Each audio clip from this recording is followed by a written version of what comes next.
The angular speed of a flywheel moving with uniform angular acceleration changes from 200 revolutions per minute to 3120 revolutions per minute in 16 seconds. The angular acceleration in radians per second square. So ఏం అడుగుతున్నాడు? Angle acceleration అడుగుతున్నాడు. So ఏమేమి values ఇచ్చాడు? Angular speed ఇచ్చాడు. ఎక్కడి నుంచి ఎక్కడ change అవుతుంది? 200 నుంచి 3120కి చేంజ్ అవుతుంది.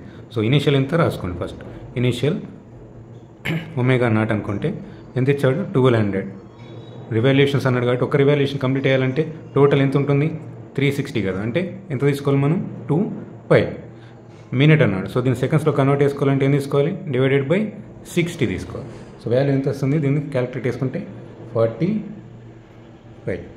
radians per second.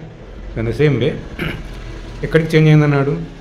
So final angular speed equals to 3120 revolutions అన్నాడు కాబట్టి ఎంత తీసుకోవాలి? 2π మినిట్స్ని సెకండ్స్లో కన్వర్ట్ చేసుకోవాలనుకుంటే divided by 60.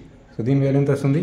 104 radians per second. So అడుగుతున్నది ఏంటిది? Angular acceleration. సో ఫార్ములా ఏంటిది? Final angular speed minus initial angular speed divided by time. So final ఎంత వచ్చింది? 104 ఇనీషియల్ 40 టైం పీరియడ్ ఎంత ఇచ్చాడు? 16 seconds.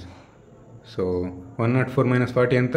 64 divided by 16 that is equals to 4 radians per second square.